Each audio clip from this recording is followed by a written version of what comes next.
Hello student, good morning, good afternoon, good evening. जब भी आप अपना वीडियो देख रहे हैं, चलिए बेसिकली आज हम इस वीडियो लेक्चर में डिस्कस करने वाले हैं class 10th maths previous year question 2023। Clear है? और ये सेक्शन बी है, सेक्शन ए। इसके पहले वाले वीडियो में करा चुका हूं। अगर आप वो वीडियो नहीं देखे, सबसे पहले जाकर के वो वीडियो आप देखें वहां से, जिसमें सारे ऑब्जेक्टिव क्वेश्चन है। क्वेश्चन नंबर 1 से लेकर क्वेश्चन नंबर 18 तक ऑब्जेक्टिव क्वेश्चन पूरा डिटेल से डिस्कस किया गया है। क्वेश्चन नंबर 19 और 20 जो है असर्शन रीजन बेस्ड क्वेश्चन, वो भी पूरा डिटेल से मैंने डिस्कस किया है। तो पहले आप वो वीडियो देख लें, फिर ये वाली वीडियो आप जब देखेंगे तो यहां से भी क्वेश्चन नंबर 21 मतलब सेक्शन बी और सेक्शन सी इसमें करवाए जाएंगे, जो कि बोर्ड के लिए बहुत इंपॉर्टेंट क्वेश्चन है। बेसिकली ये डायरेक्ट हर एक क्वेश्चन का कांसेप्ट आपको बताया जाएगा। बट अगर ऐसा क्वेश्चन आ रहा है बोर्ड में, आपको फोड़ के आना है, छोड़ के नहीं आना, आपको फोड़ कर आना है। बेसिकली बिना टाइम वेस्ट के चलिए स्टार्ट करते हैं। आ जाते हैं अपने क्वेश्चन पर। क्वेश्चन क्या कर रहा है? Solve the pair of equation x = 3 and y = -1 graph के लिए। इसको ग्राफिकल अप्रोच से सॉल्व करना है। बेसिकली क्वेश्चन ये कह रहा है कि x = 3 और y = -4 को ग्राफिकली मेथड से सॉल्व करना है। और पहले इसका ग्राफ बनाना सीखो। आपको ग्राफ बनाना आ रहा तो ठीक, नहीं आ रहा तो मैं सब कुछ सिखा दूंगा। वीडियो को पूरा वीडियो देखना है। जब मैं बोलूं तो क्वेश्चन को करना है, तो वीडियो को क्रॉस करके क्वेश्चन को ट्राई करो। क्वेश्चन हो रहा है नहीं हो रहा है, तो ये चीजें आपको करना है। मेरे साथ अगर रहना है, मेरे साथ लगे रहना है, तो आपको ये चीज करना पड़ेगा। जब मैं बोलूं भैया वीडियो क्रॉस करके क्वेश्चन को ट्राई करो, तो आपको ट्राई करना होगा क्वेश्चन आपसे हो रहा है कि नहीं हो रहा। चलिए सॉल्यूशन देखें, आ जाओ। x = 3, पार्ट ए का सॉल्यूशन देखते हैं। x = 3। अब सोचो, पहले ग्राफ बनाओ। ये x एक्सिस है और ये y एक्सिस है। बताओ x = 3, ये 0, ये 1, ये 2, ये 3। तो ये जो लाइन है, ये लाइन है x = 3 हो गया। बोलो सही है भाई? ये 1 है, ये 2 है और ये 3 है। y = -4, जीरो यहां है, ये -1, -2, -3, ये होगा -4। अब ये y = -4, ये लाइन हो गई। ये जो लाइन है ये y = -4 है। बताओ, ये जो लाइन x = 3, ये वाली जो लाइन है, और ये लाइन ये y = -4, क्या किसी पॉइंट पर इंटरसेक्ट करें? हाँ, इस पॉइंट पर इंटरसेक्ट करेंगे ये। और ये पॉइंट अगर जानना चाहो तो क्या होगा? ये पॉइंट होगा 3, -4। भाई solve the pair of equation. तो x की वैल्यू यहां से क्या आएगी? x = 3 आएगा एंड y = -4 आएगा। बस यही तो होगा। ग्राफिकली मैंने सॉल्व कर दिया। भाई सॉल्यूशन का मतलब है जहां दो पॉइंट आपस में इंटरसेक्ट करते हैं, मीट करती हैं, तो वही इसका सॉल्यूशन होगा। इसका एक ही सॉल्यूशन आएगा जो है 3, -4, x की वैल्यू 3 और y की वैल्यू -4। चमका? अच्छा, आ जाओ क्वेश्चन और करके जो इसको डिस्कस करते हैं। Using graphical method find whether following system of linear equation is consistent or inconsistent। लो भैया, इस बार इसमें इक्वेशन को देखो, ax + by + c के फॉर्मेट न देकर के एक पर्टिकुलर फॉर्मेट दिया गया है। x = 0 और y = -7। चलो इसका भी ग्राफ बना लो। पहले ग्राफ बनाओ। ये बताओ, x एक्सिस है और ये y एक्सिस है। x = 0 का मतलब होता है y एक्सिस, मतलब x = 0 का मतलब है y एक्सिस। यही है, इस लाइन पर देखोगे x की वैल्यू क्या मिलेगी? 0। x = 0 का मतलब हो गया y, x = 0 का ग्राफ। और y = -7। भाई ये 0 है, 1, 2, 3, 4, 5, 6, -7। ये जो ग्राफ है y = -7। क्या ये लाइन और ये लाइन किसी पॉइंट इंटरसेक्ट कर रही है? हाँ बिल्कुल, इस पॉइंट पर इंटरसेक्ट कर रही है। तो ये पॉइंट क्या होगा? ये पॉइंट भाई y एक्सिस पर x की वैल्यू क्या होती है? 0। तो ये लिखोगे 0, और y कितना? -7, 0, -7 आ गया। तो सिस्टम कंसिस्टेंट कब होता है? जब यूनिक सॉल्यूशन हो। मतलब कंसिस्टेंट तभी होगा जब वहां किसी पर्टिकुलर पॉइंट से एक सॉल्यूशन आया तो, या तो इनफाइनाइट सॉल्यूशन हो। तो सिस्टम दो ही केस में कंसिस्टेंट होता है। पहला तो कुछ सॉल्यूशन आ रहा हो, सॉल्यूशन मतलब यूनिक सॉल्यूशन या इनफाइनाइट सॉल्यूशन आ रहा हो, मतलब जब दो लाइन इंटरसेक्ट करेंगे और जब दो लाइन कोइंसिडेंट होंगे तो सिस्टम क्या होता है, कंसिस्टेंट होता है। एक बार फिर से भाई, दो लाइन इंटरसेक्ट करेंगे तो वहां से सॉल्यूशन आएगा, और जब दो लाइन कोइंसाइड कर जाती है तो वहां से इनफाइनाइट मेनी सॉल्यूशन होता है। तो दो ही केस में सिस्टम कंसिस्टेंट होता है, एक जब लाइन इंटरसेक्टिंग लाइन होती है और अगला जब दो लाइन कोइंसिडेंट होती है। क्या ये लाइन और ये लाइन इंटरसेक्ट कर रहा है इस पॉइंट पर 0,7 पर, अगर इंटरसेक्ट कर रही है तो ये सिस्टम क्या होगा, कंसिस्टेंट होगा। तो क्या होगा, कंसिस्टेंट होगा। बात समझ में आई? चमक गया, नोट करें फटाफट। चलिए question number 22। Question number 22, in the given figure XZ parallel to BC, मतलब ये जो XZ है ये BC के पैरेलल है। AZ की वैल्यू कितनी दी गई, 3 सेंटीमीटर, मतलब ये है 3 सेंटीमीटर, और ZC ये दिया गया 2 सेंटीमीटर। चलो, BM ये दिया गया 3 सेंटीमीटर, और MC ये दिया गया 5 centimetre. Then find the length of X Y की वैल्यू बतानी। वीडियो को क्रॉस करके क्वेश्चन को ट्राई करो, क्वेश्चन हो रहा है कि नहीं हो रहा तुमसे। पहले वीडियो क्रॉस करो, क्वेश्चन को खुद ट्राई करो। क्लियर है? अच्छा, हो गया। चलो भाई, जिनका नहीं हुआ तो वो सॉल्यूशन देखो। देखिए सॉल्यूशन, अब सोचो XZ, देखो ये XZ पैरेलल टू BC के है। अगर ये BC के पैरेलल है तो यहां पर मैं कंडीशन लगा सकता हूं। तुम सोचो, यहां पर मैं कंडीशन लगा सकता हूं। क्या कंडीशन लगा सकते हो, AZ यहां लिखो XZ पैरेलल टू BC के है इन ट्रायंगल ABC में। अगर ये इसके पैरेलल है तो ABC में लो। अच्छा, करना क्या है, तुम्हें दिमाग लगाना, जैसे मैं बता रहा हूं करना है। AZ ये लो, AZ BPT AZ upon AC is equal to XZ upon BC। AZ की वैल्यू क्या है, 3 है, यहां लिखो 3। AC निकालना, ये 3 ये 2 टोटल कितना हो जाएगा, 5 हो जाएगा। ये हो गया 5 इज इक्वल टू ये हो गया XZ। BC भैया निकालना है। BC ये बताओ, ये 3 ये 5 मिल कितना हो जाएगा भाई, ये तुम सोचो, ये कितना है 3 और ये कितना 5, तो BC की टोटल लेंथ कितनी हो जाएगी, 8 सेंटीमीटर ना। यहां लिख दिया जाए 8। क्लियर है?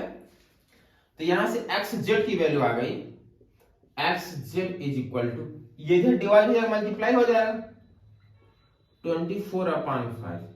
ये इसको ऐसे रहने दोगे। क्लियर है? यहां से एक इंफॉर्मेशन मिल गई। अब देखो, तुम सोचो XZ की वैल्यू आ गई। अगर हमें ये पता चल जाए, तुम्हें XY निकालना, YZ की वैल्यू पता चल जाए, YZ निकालना।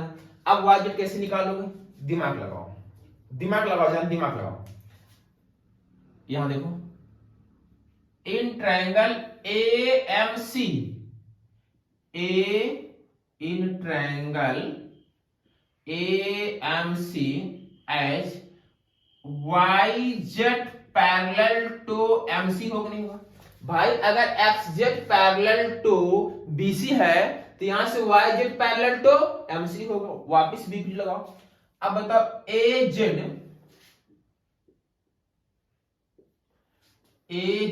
अपान AC is equal to YZ upon MC। AZ की वैल्यू 3, AZ 3, AC कितना हो जाएगा 5। वाई जेड, एम सी कितना है 5, इससे कैंसिल, क्या वाई जेड की वैल्यू आ गई 3, बताओ यहां से वाई जेड 3 आ गया। अब आपको एक्स वाई निकालना है, क्या लिख सकते हो, X Y is equal to X Z minus Y Z, बोलो सही है कि नहीं भाई। टोटल लेंथ में से अगर इसको सब्ट्रैक्ट कर दोगे एक्स वाई पता चल जाएगा।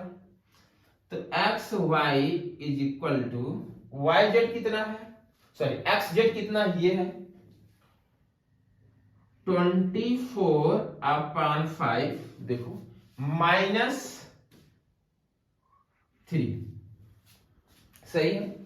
X Z is equal to, sorry X Y is equal to, इसका मल्टीप्लाई करो ये हो जाएगा 24 माइनस 5 3 15/5 इज इक्वल टू क्या आ जाएगा 9/5 centimetre.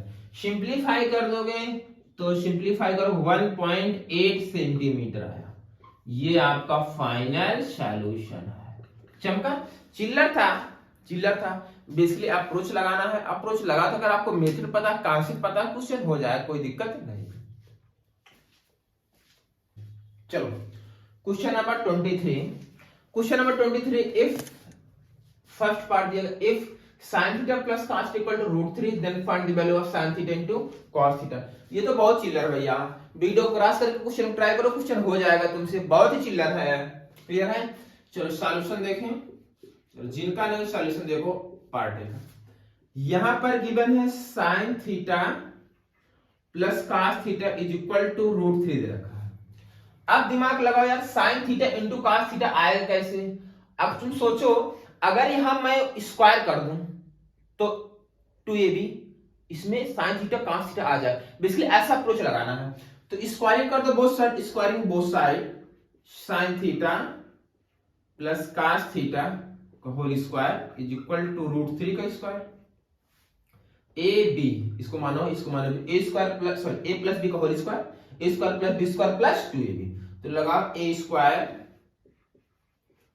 Plus b square plus 2ab, भाई ये a है और ये b है, a square plus b square plus 2ab is equal √3 की स्क्वायर क्या हो जाएगा 3, sin square theta plus cos square theta बचपन से तुम्हें याद है 1, ये हो जाएगा 2 sin theta cos theta is equal 3।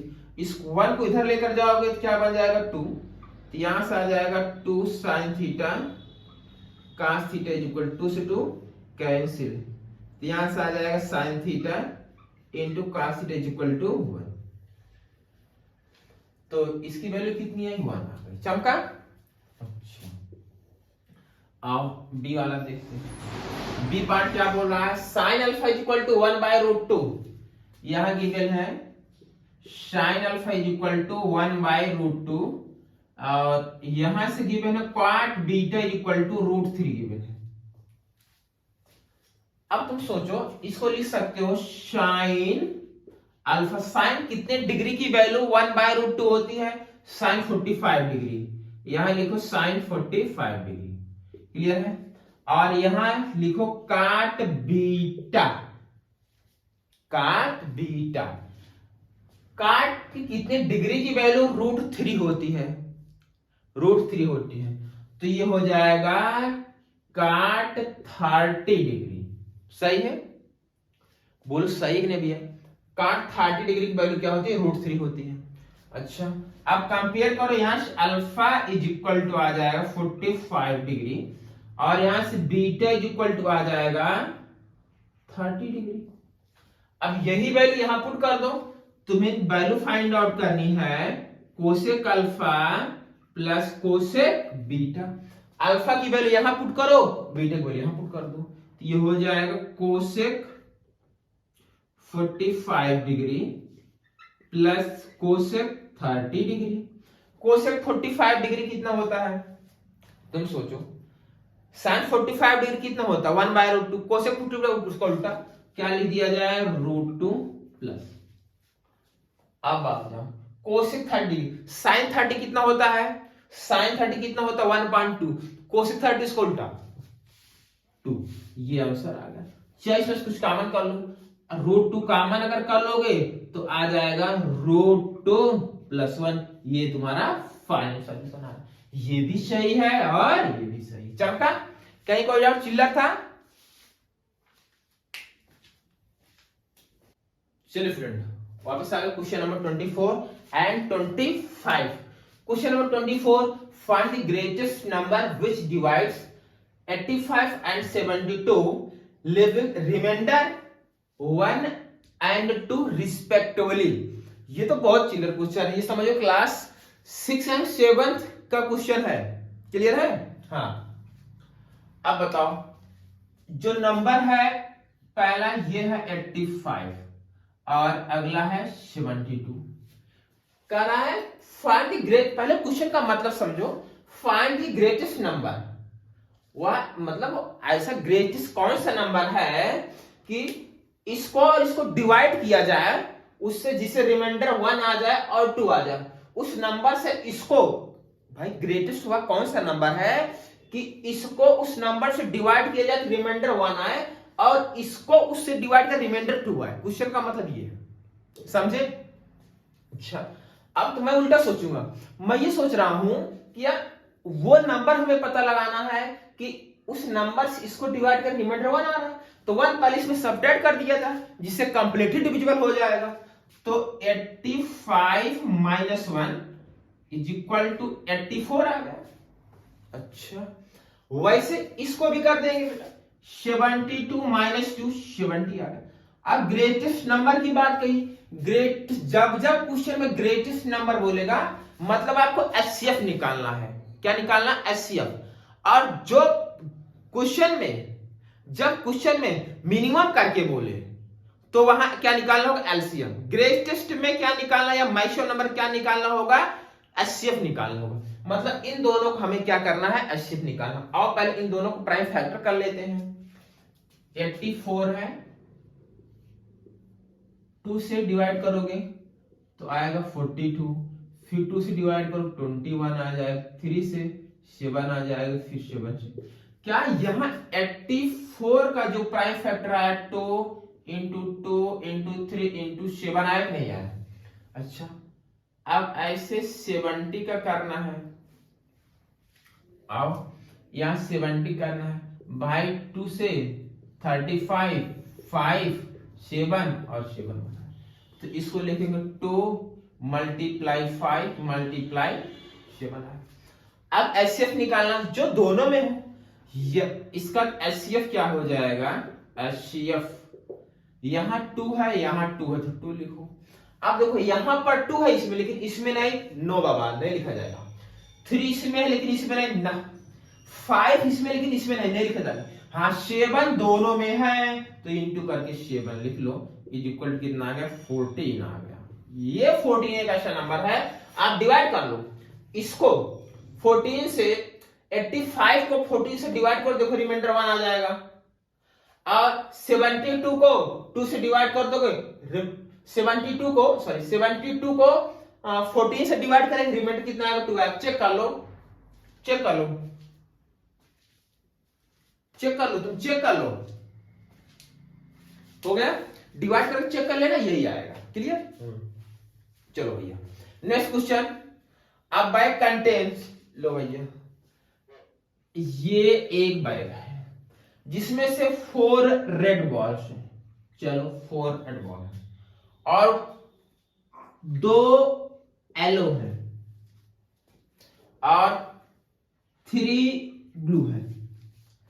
One ball is drawn at random from the bag। इस बैग से एक बॉल ऐसे निकाली जाती है। प्रोबेबिलिटी में find the probability that drawn ball is red. Probability of red ball क्या हो जाएगी? Number of favourable outcome upon total outcome. तुम्हारे फेवर में कितने रेड की बात कही गई है, तो रेड कितने हैं? 4 अपॉन टोटल आउटकम कितने हैं? 4 + 2 + 3, 4 3 7 2 9। भाई समझ में आया कि नहीं यार? ये 9 हो गया। और प्रोबेबिलिटी एलो प्रोबेबिलिटी या एलो बॉल, एलो बॉल्स की प्रोबेबिलिटी बताओ। नंबर ऑफ फेवरेबल आउटकम, तुम्हारे फेवर में कितने हैं? एलो की बात कही गई, फेवर में कितने होंगे? 2, और टोटल कितने हैं? 9। बस 2 मार्क्स मिल गया। ऐसे लेकर घूमो जेब में 2 नंबर। चमका? कहीं कोई डाउट नहीं? नोट करिए इसको आप। इस आगे क्वेश्चन नंबर 26। क्वेश्चन नंबर 26 क्या बोल रहा है? Half the difference between two numbers is two the sum of the greater number and twice the smaller number is 13। Find the number.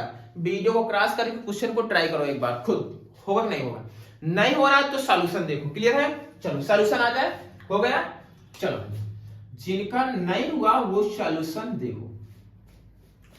Number की बात की गई, यहां लेट करो, लेट द नंबर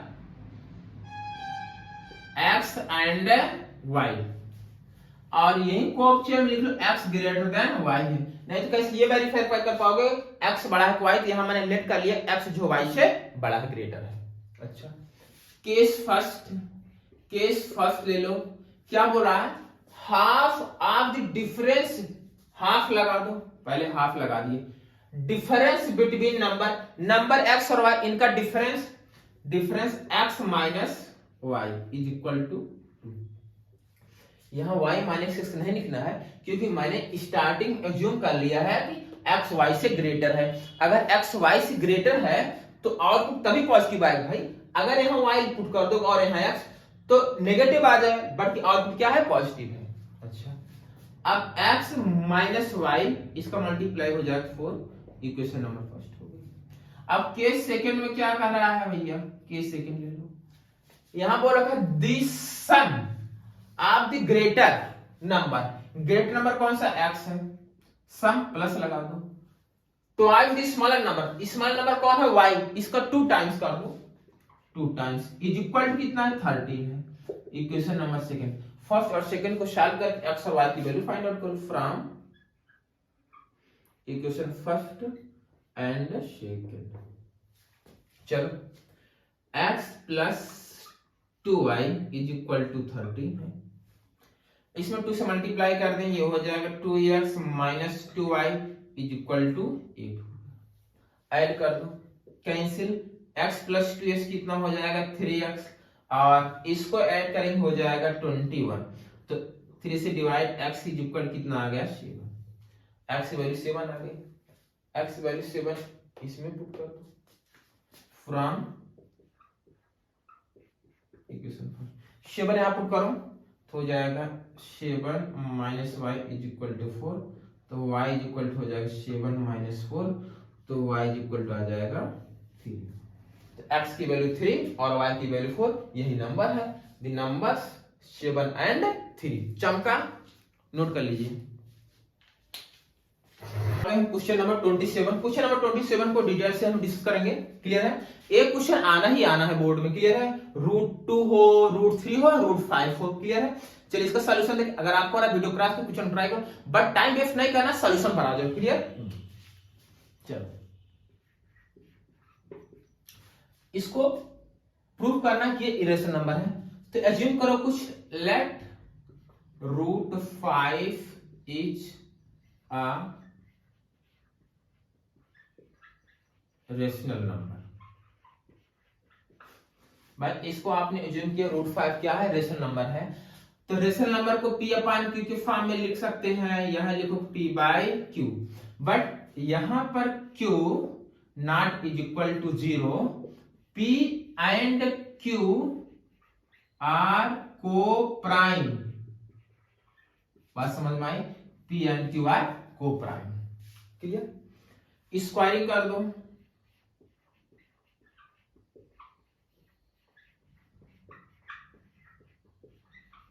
स्क्वायरिंग दोनों साइड कर दोगे।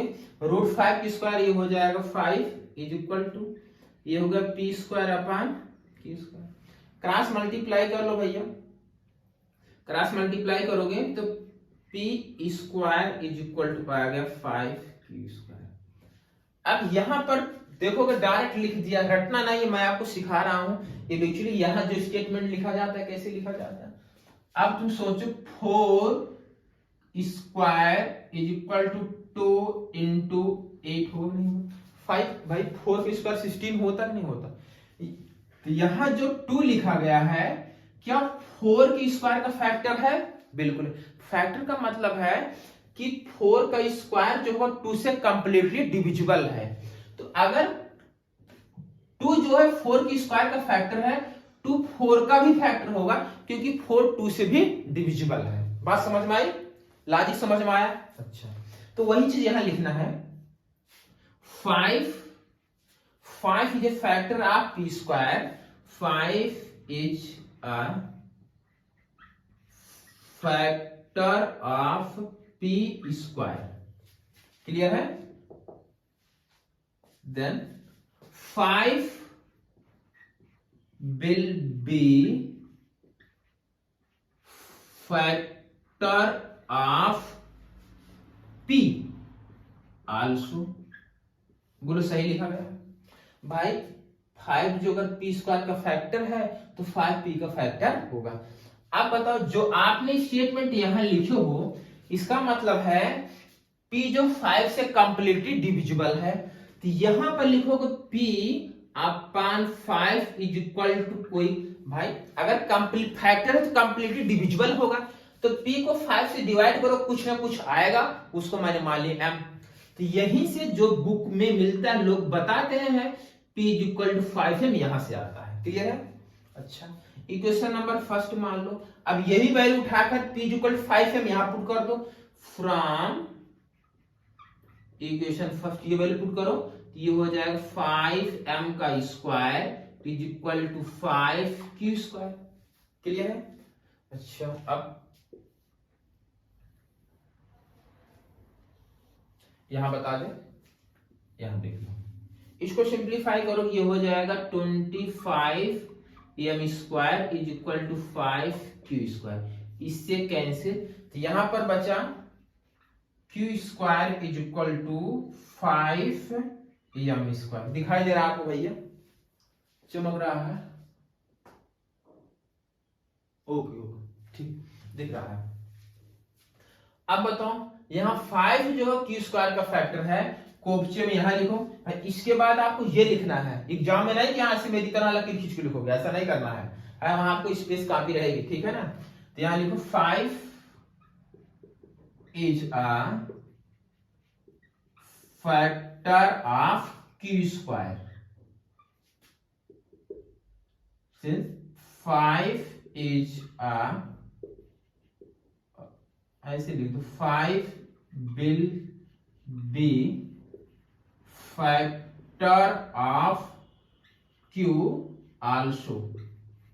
क्लियर है? बात समझ में आई भैया? 5 q स्क्वायर फैक्टर है तो 5 q का फैक्टर होगा।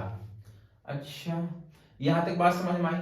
अब तुम सोचो 5 जो q का फैक्टर हो गया और 5 जो p का फैक्टर हो गया।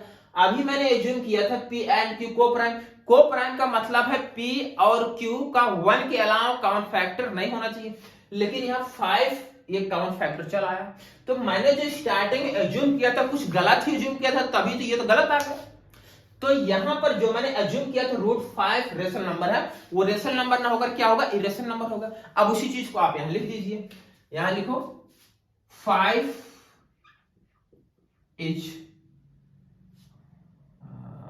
यहां पर लिख दें, चलो यही लिख देते हैं, 5 is a factor of p and q both. ठीक है ना?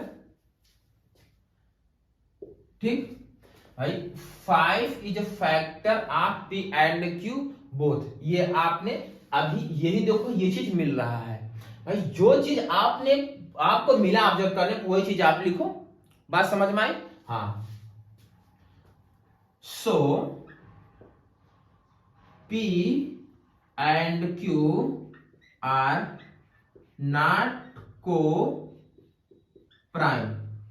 भाई अगर कॉमन फैक्टर आ गया, p और q को हम को प्राइम रह गया हो, p और q को प्राइम नहीं है, वही तो मैं लिख रहा हूं, p and q are not co prime. बात समझ में आई कि नहीं आई? हाँ, P and Q are not co-prime, that assumption is wrong. Root 5 is not root 5 is not rational number.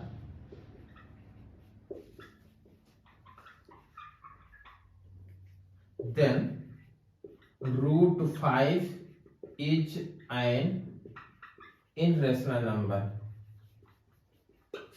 ठीक, ये लिखना आपको। चमका समझ में आया? नोट कर लीजिए। वापिस आ गया क्वेश्चन नंबर 28। क्वेश्चन नंबर 28 क्या बोल रहा है? If -5, 3 and 5, 3 are two vertices of an equilateral triangle, then find the coordinate of third vertex given that origin lie inside the triangle। अच्छा, चलो देखो भाई इसका सॉल्यूशन क्या होगा। अब तुम सोचो, चलो ये बना देते फिगर, यहाँ बना दे। वर्जिन ये है 5, 3, 5 ऐसे चले होंगे 3, 5 -5, 3 तो ये होगा। वर्जिन को अंदर लेना। अगर आप ऐसे बना दोगे तो वर्जिन ट्रायंगल के बाहर हो जाएगा, अंदर रहना चाहिए।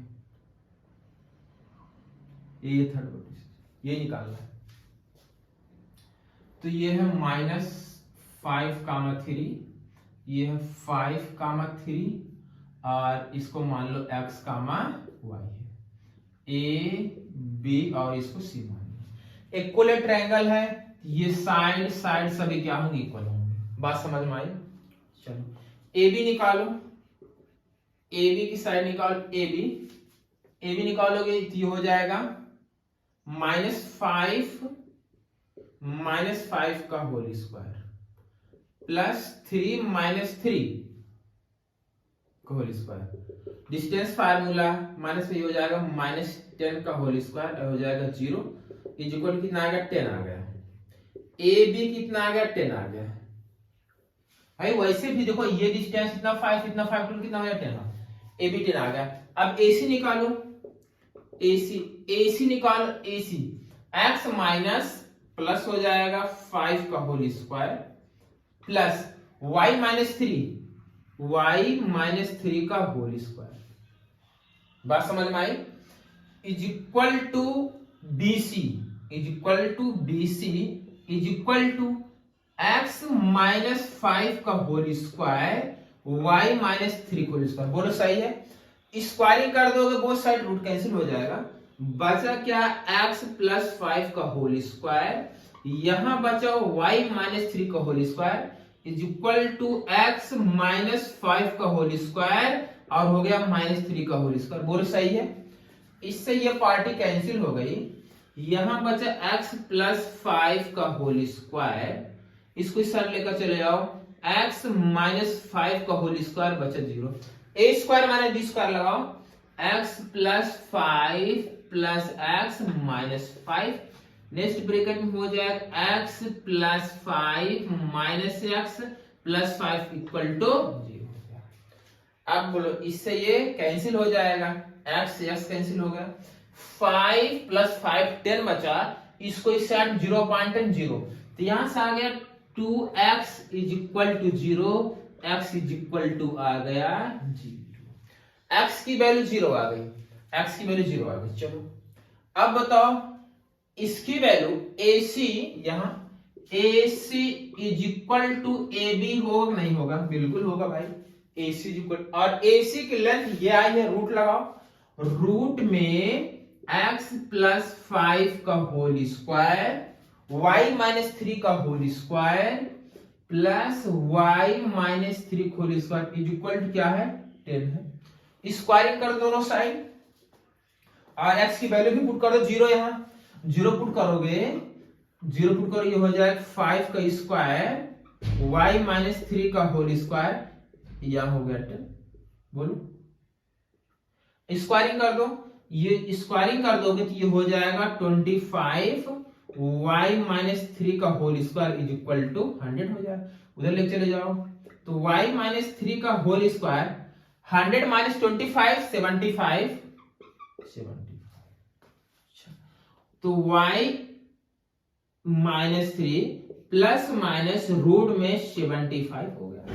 75 को क्या लिख सकते हैं, y माइनस 3 प्लस माइनस 75 को क्या लिखोगे तुम सोचो 5 रूट 3। बोलो सही है, बोलो सही है।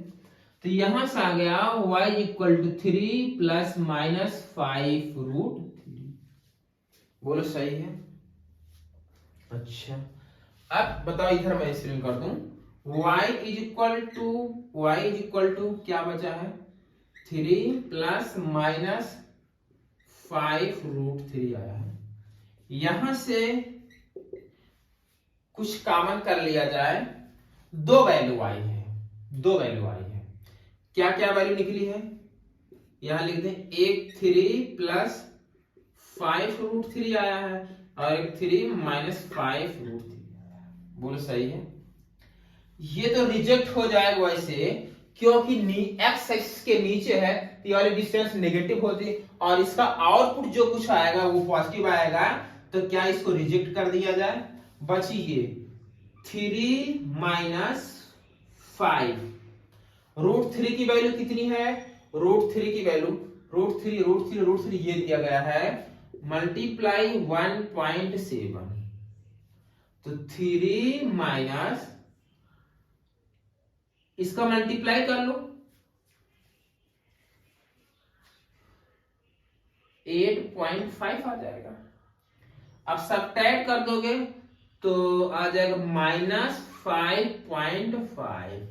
तो इसका जो कोऑर्डिनेट आया 0 कामा माइनस 5.5 आया। ये तुम्हारा फाइनल सॉल्यूशन है, 0 कामा माइनस 5.5। रूट 3 की वैल्यू 1.7 लेना। क्या समझे, ये समझ में आया आपको कैसे रिजेक्ट हो गया, क्योंकि भैया एक्स एक्सिस के नीचे y कोऑर्डिनेट नेगेटिव होता है और ये पॉजिटिव है, इसलिए रिजेक्ट हो गया। बात समझ में आई, चमका, नोट करिए। आगे क्वेश्चन नंबर 29 का पार्ट ए देखते हैं। क्लियर है। To tangents TP and TQ are drawn to a circle with center O from and T is external point. Then prove that angle PTQ is equal to 2 times angle OPQ. चलो भाई, तो late इसका solution देखो। ये important question student करके जाना है, NCERT का है। ये बताओ, लेट एंगल OPQ को मैंने मान लिया अल्फा है, ये इस एंगल को मैंने ज्यूम कर लिया अल्फा है। क्लियर है। अच्छा बताओ, ये OP इस टेंजेंट पर परपेंडिकुलर होगी, तो ये बताओ एंगल, इस एंगल का सम और इस एंगल का सम कितना होगा, 90 डिग्री होगा, क्योंकि भाई ये टेंजेंट है। क्लियर है। तो this plus this is equal to 90 degree होगा। तो मैं लिखूं एंगल OPQ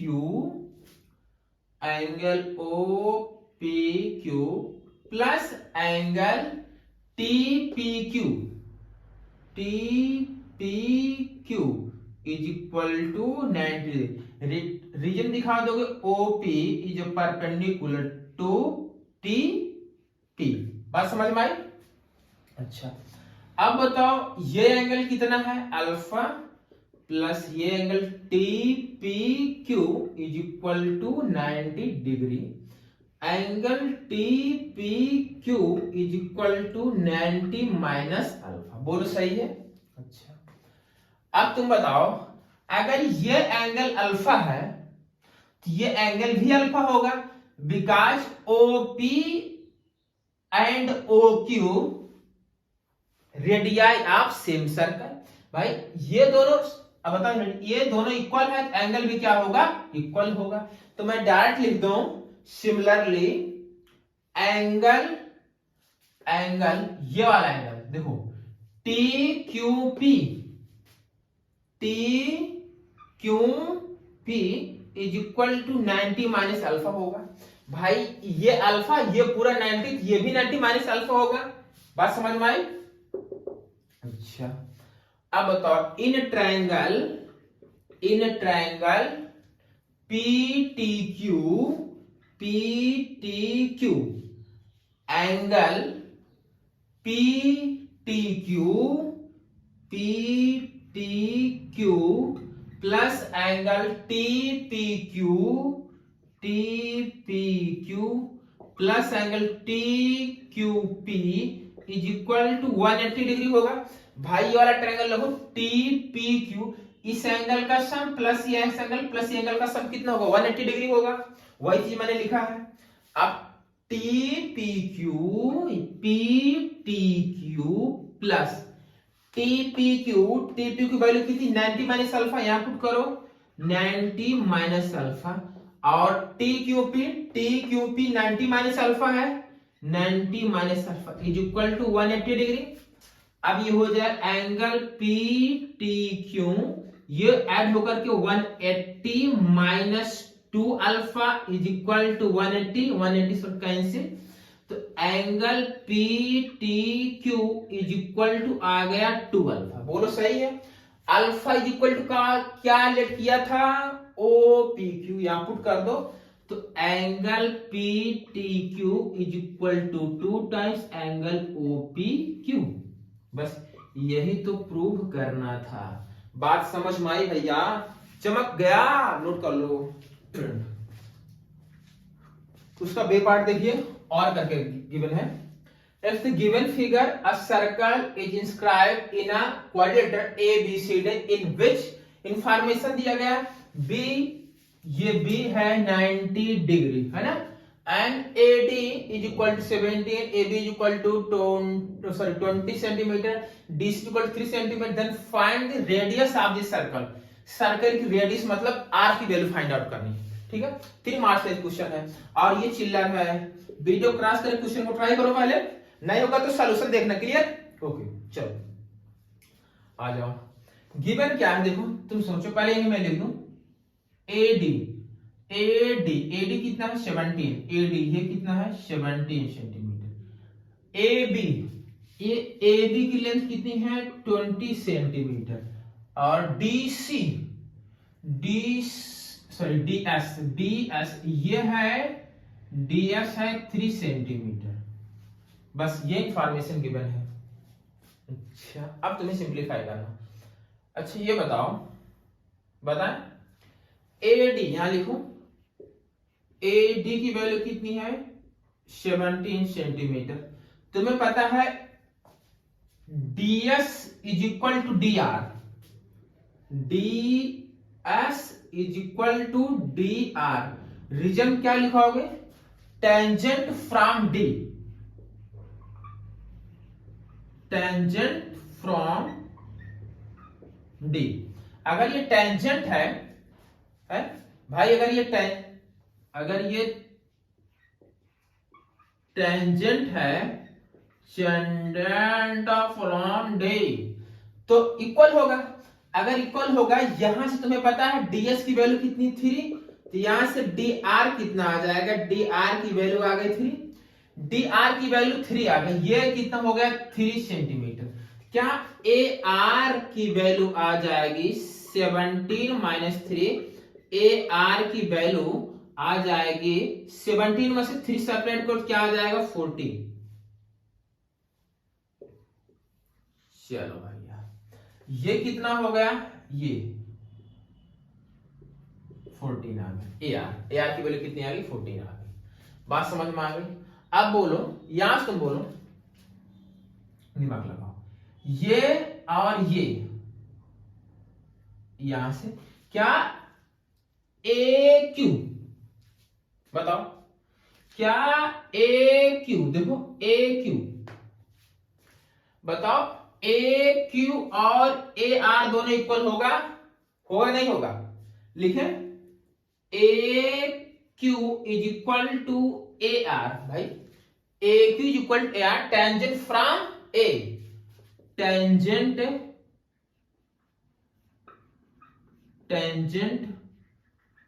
फ्रॉम A। तो क्या बताओ, ए आर की वैल्यू 14, ए क्यू की वैल्यू कितनी हो जाएगी, ए क्यू की वैल्यू कितनी हो जाएगी 14,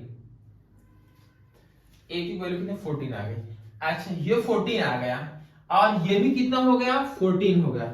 अब बताओ तुम यहां देखिए, बट ए बी कितना दिया गया है 20, क्या यहां से क्यू बी इज इक्वल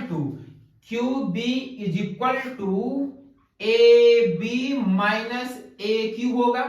भाई टोटल में से अगर सब्ट्रैक्ट करिए पता चल जाएगा, ए बी कितना है 20 माइनस ये कितना है 14 इज इक्वल टू 6 सेंटीमीटर, ये कितना आ गया 6 सेंटीमीटर। अब बताओ ये 90 डिग्री है, ये 90 डिग्री यहां से क्लियर भाई, ये 90 डिग्री है, रेडियस है, और ये दोनों, ये रेडियस ये दोनों इक्वल है। बताओ ये दोनों साइड इक्वल है, ये 90 डिग्री है, तो ये 90 डिग्री है, यहां साइड इक्वल है, तो इसके सामने वाला ये एंगल 90, ये 90 सब 90 हो जाएगा। तो ये क्या हो गया स्क्वायर क्रिएट हो गया। अगर ये स्क्वायर 6 सेंटीमीटर, ये भी 6 सेंटीमीटर, ये भी 6 सेंटीमीटर, ये भी 6 सेंटीमीटर होगा, तो रेडियस कितनी आ गई R is equal to 6 centimetre. चमका, कहीं डाउट तो नहीं है, नोट करो। चलिए फ्रेंड अभी sir question number 30, question number 30 trigonometry का क्वेश्चन है। प्रूव करना tan theta plus sec theta minus 1 upon tan theta minus sec theta plus 1 is equal to 1 plus sin theta upon cos theta. Question basically बहुत easy, बहुत ही चिल्ला है, approaching से करोगे सॉल्व हो जाए, कहीं कोई दिक्कत नहीं आएगी। ठीक है, पहले वीडियो क्रॉस कर क्वेश्चन को ट्राई करो, अगर नहीं हो रहा तो सॉल्यूशन देखो आप। चलो भाई जिनका नहीं हो सॉल्यूशन देखो, यहां लिखो tan theta plus sec theta minus 1 है अपान यहां पर है tan theta minus sec theta plus 1 है। देखो यार इस टाइप को क्वेश्चन करना क्या है, इस वन को रिड्यूस करो, चाहे इसको चाहे किसी एक वन को रिड्यूस करना, ऐसे नहीं मुंह फाड़ करके हटा दो, ऐसे नहीं रिड्यूस करना, आइडेंटिटी यूज करना है, और वही आइडेंटिटी यूज करना जो क्वेश्चन में इन्वॉल्व हो जिसका। देखो tan और sec इन्वॉल्व है तो आइडेंटिटी आप यूज करना tan और sec वाली, तो यही होता है। देखो sec square theta minus tan square theta की वैल्यू 1 होती, इस वन के प्लेस पे पुट कर दो, तो ये हो जाएगा tan थीटा, ये हो जाएगा sec थीटा, यहां पर यूज करो, ये हो जाएगा sec square theta minus tan square theta upon यहां बचा tan theta minus sec theta plus 1 बचा, A square minus B square formula लगा दो, यहां पर बचा tan थीटा प्लस ये हो गया सेक थीटा, और यहां पर लगाएंगे ये हो जाएगा sec theta plus tan theta, और यहां हो जाएगा sec theta minus tan theta. बोलो सही है भाई, A square minus B square formula upon यहां पर है student denominator tan theta minus sec theta plus 1 है। क्या ये क्वांटिटी ये दोनों सेम कॉमन कर लिया जाए, अगर आप यहां से tan theta plus sec theta common कर लेंगे तो यहां बचेगा 1, यहां बचेगा माइनस, ये तो भाई 1 बचा, 1 का मल्टीप्लाई करो यही आएगा। अब माइनस जैसे आप ब्रैकेट हटाओ साइन चेंज, क्योंकि ब्रैकेट बार माइनस चिन्ह है तो यहाँ ये माइनस ये वाला प्लस हो जाएगा, ये बन गया माइनस सेक थीटा और ये हो गया प्लस tan थीटा अपान यहां पर बचा tan theta minus sec theta plus 1। बोलो सही है। इससे ये देखो tan यहाँ पॉजिटिव, यहाँ tan पॉजिटिव, सेक नेगेटिव, नेगेटिव प्लस 1, ये दोनों सेम ही लिखा गया है, तो बचा ये। अब क्या बचा यहाँ देखो tan theta plus sec theta बचा, tan को चेंज कर दीजिए sine theta upon cos theta, और सेक को चेंज कर दीजिए 1 अपान cos थीटा, एलसीएम ले लोगे ये हो जाएगा cos थीटा, तो 1 प्लस क्या हो जाएगा sin थीटा। यही तो प्रूफ करना था ना, एलएचएस से मैंने स्टार्ट किया और यहां पर जो कुछ आ गया आरएचएस आ गया, नोट कर लीजिए।